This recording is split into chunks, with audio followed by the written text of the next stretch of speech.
The time has come for me to reveal my top 10 favourite movies of 2024.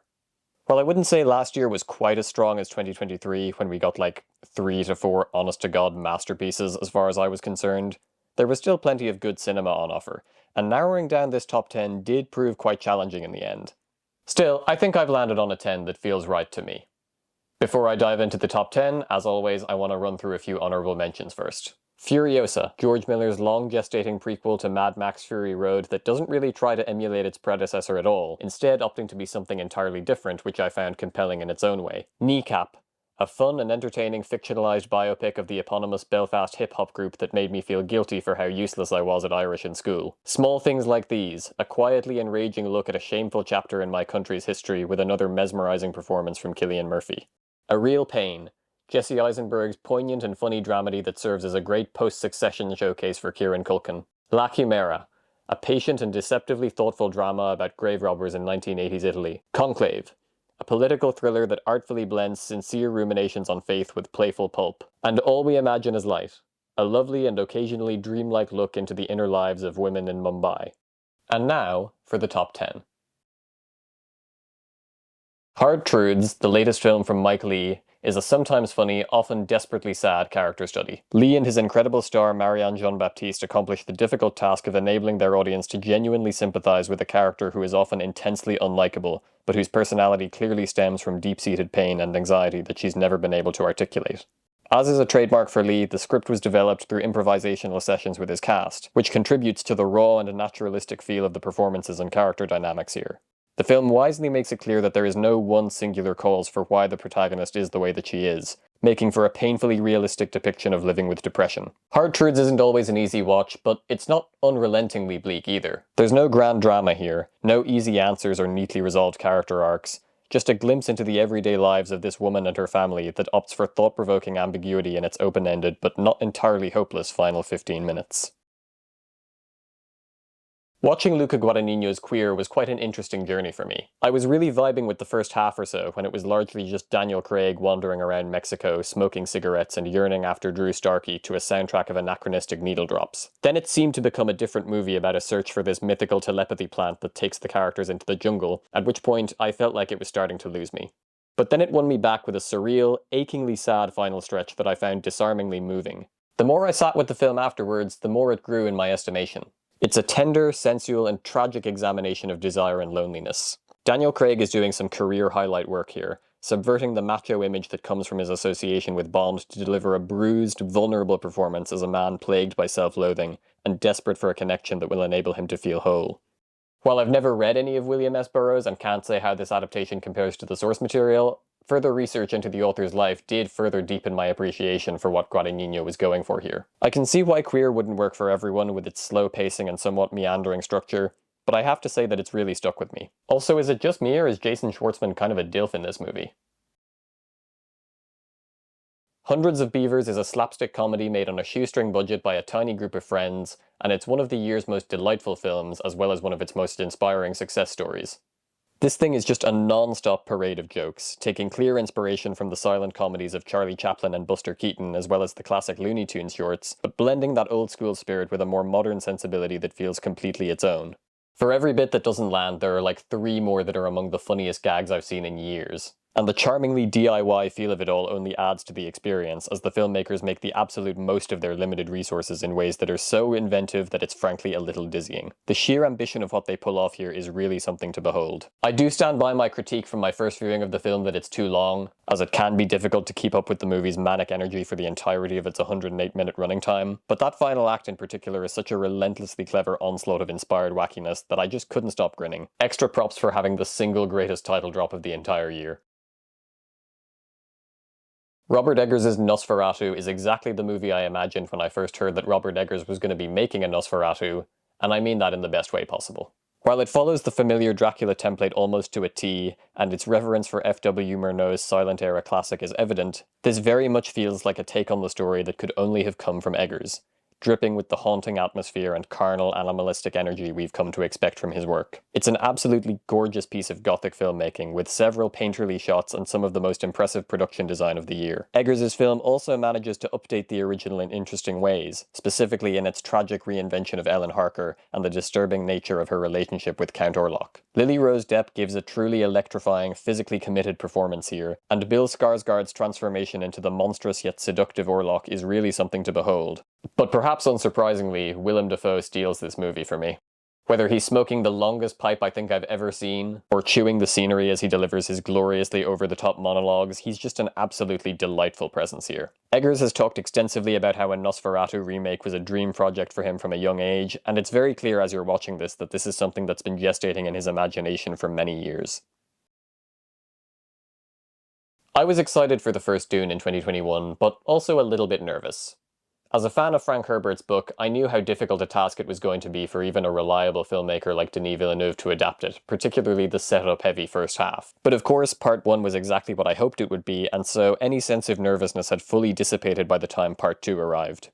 Villeneuve had already nailed the more difficult portion of the book to adapt, so it only stood to reason that the sequel would be even better. And what do you know? It was. Dune Part 2 is easily one of my favourite blockbusters of the last few years. Obviously it's a thrilling big screen spectacle, but more importantly it gets to the heart of what the book is really about. A sobering and terrifying critique of fundamentalism that deconstructs the white savior chosen one narrative and ends not on a note of triumph, but of horror. Even though I knew what was coming as a book fan, I was still pretty floored that Denis Villeneuve managed to convince a major studio to let him make a mainstream blockbuster this bleak. Which isn't to say that it's an entirely joyless experience. Javier Bardem is really fun as Stilgar before the implications of his blind fanaticism become more forebodingly clear, and I absolutely adored Austin Butler's aggressively horny take on Feyd-Rautha. I thought he was good in Elvis, but this is the performance that really sold me on him as a movie star. But while Dune Part 2 does solidify these movies as perfect adaptations, I appreciate that Villeneuve isn't beholden to faithfulness to the source material either, deviating from Herbert's work in some ways that only further enrich the story. I'm talking specifically about what he does with the character of Chani, turning her into essentially the K figure to Paul's Michael Corleone, further underscoring the tragedy of his arc and giving Zendaya much more to work with. Her performance, particularly in the sobering final shot, is really the heart of this movie. I'm excited about the fact that Villeneuve is officially going to adapt Messiah next, but to be honest, even if he never got to make a third film and this is where the movies left us, I still would have been satisfied. I went into Challengers expecting a fun sports flick, but what I got was even more than that. A sexy, funny, kinetic, perfectly calibrated piece of entertainment that balances legitimately electric filmmaking with fascinating character dynamics and a clever back-and-forth structure that mirrors not just the sport it centers on, but the three-way relationship at the story's core. It's been clear for a few years now that Zendaya is a charismatic performer who's just been waiting for a vehicle that's on her level, and between this and Dune Part 2, one of the year's greatest cinematic pleasures was watching her get not one, but two such vehicles. She's really great here, as are her two male co-stars. I already knew Mike Feist had the juice because of West Side Story, but Josh O'Connor was frankly a revelation to me here. Prior to watching this, I hadn't really seen him in much and had perhaps unfairly written him off as some nondescript English pretty boy. So I was really taken aback by his sheer magnetism and screen presence. I've also got to give special mention to the score by Trent Reznor and Atticus Ross, which is truly some of the best work they've ever done, and aside from Marianne Jean-Baptiste in Best Actress, maybe the most maddening Oscar snub of the year. It's safe to say that 2024 was a good year for Luca Guadagnino, as he released two vastly different films that are both among my favourites of the year, but while I did like Queer a lot, I still lean more towards Challengers, one of the year's most purely entertaining films. Sean Baker has certainly come a long way from shooting Tangerine on an iPhone a decade ago, but while Anora is definitely his biggest film to date, it's still unmistakably a Sean Baker film through and through. It's one of the funniest movies of the year, but as with all of Baker's work, the live-wire energy and humour is in service of a deeply humane examination of lives lived on the margins of society, building up to a heartbreaking final scene. The first act following the romance between Anora and Ivan is cute and enjoyable, but the movie really kicks into another gear when the three goons show up and it becomes a madcap screwball comedy that actually reminded me of Tangerine even more so than Baker's last two movies. Many have described the movie as a grittier version of Pretty Woman, which isn't exactly an inaccurate description, but I think an even better point of comparison, on a thematic level at least, is Federico Fellini's Nights of Cabiria, a similarly tragicomic story about a spunky sex worker whose dreams of an easier life are cruelly ripped away from her. Just as Fellini had a luminous leading lady in Giulietta Messina, Baker's film features one of the most striking breakout performances of the last few years from Mikey Madison, who's been great in supporting roles in the past, but here is just an absolute firecracker of charisma, nailing every comedic and emotional beat, and bringing a heart-wrenching vulnerability to the film's title character. The Florida Project remains Sean Baker's best film for me, but Anora nevertheless shows him continuing to evolve as an artist.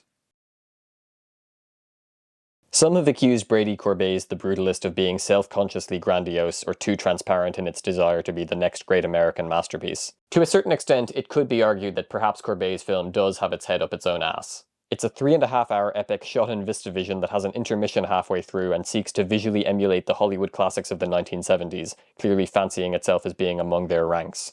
But here's the thing. I actually don't think that quality is really to the movie's detriment at all, not least because it comes from a place of obvious sincerity.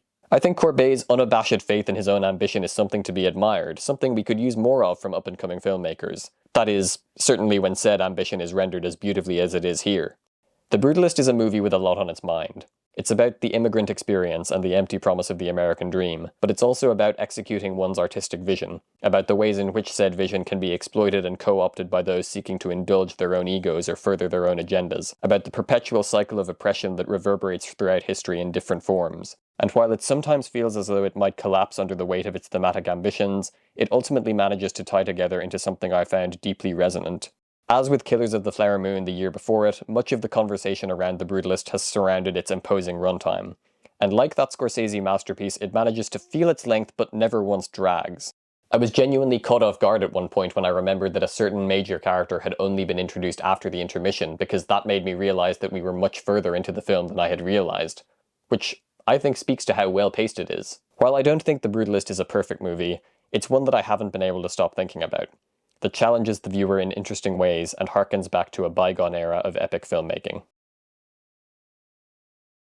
I think I can safely say that no film from 2024 was as formally and stylistically audacious as Ramel Ross's Nickel Boys. Adapting Colson Whitehead's novel, Ross's film is almost entirely shot from the POV perspectives of its two lead characters, a pair of black teenagers surviving an abusive and corrupt Florida reform school during the Jim Crow era. It's absolutely a risky move, but most assuredly no mere gimmick. By telling its story this way, Nickel Boys creates the sensation that you're experiencing somebody else's fragmented memories. Sometimes hazy, specific details leaping out more vividly than others, the most traumatic parts often suppressed. Though some of Ross's choices can initially be discombobulating, by the end it's clear that we're in the hands of an artist who knows exactly what he's doing, weaponizing the switching perspectives of the camera towards the end to create a moment that comes as an emotional punch to the gut. To once again bring up Killers of the Flower Moon, similar to that film, this is a devastating and vital reminder of the sins that continue to haunt America today.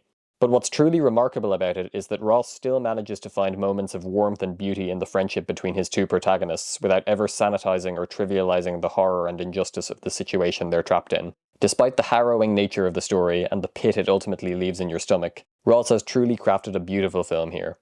One that avoids the pitfalls of trauma porn and dares to experiment with the form in ways that pay off remarkably. I'll be thinking about this one for a long time. There are some great films on this list, but the truth is that my number one choice was never in doubt.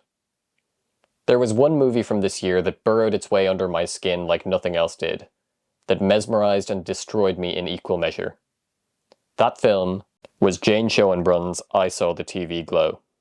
I've struggled somewhat to describe this movie to friends when they asked what my favorite movie of the year was.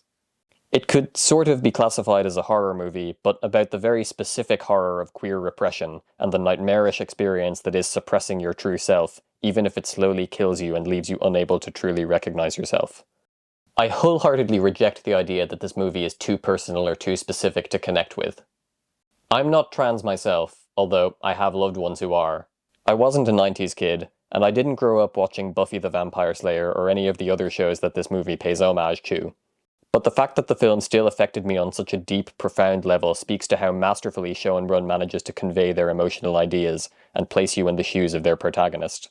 I still haven't seen We're All Going to the World's Fair, but on the strength of this movie alone, I'm prepared to declare them one of the most exciting filmmakers to emerge in the last few years. In some ways a worthy successor to both Lynch and Cronenberg, but also a wholly original voice that I can't wait to see develop even further. Meanwhile, Justice Smith gives my favourite performance of the entire year. His timid, robotic line delivery is obviously perfectly suited to the movie's eerie and otherworldly atmosphere, but it also makes for a heartbreaking and haunting portrayal of somebody desperately trying to conform to an image of what society expects of them, to the point that they've become a hollowed-out shell, and it makes the moments where his emotional anguish fully takes him over all the more viscerally upsetting. The final scene left me on the verge of tears both times I watched this movie, and new layers are revealed the more I've thought about it. It's a bleak movie, no getting around that. But it's also a beautifully empathetic work about how the media we connect with in our youth can help us express ourselves in a time when we don't have the words to do it ourselves. One that seeks to remind anyone out there who needs to hear it that yes, there is still time. This is an incredibly special movie, and in my opinion, the best film of 2024.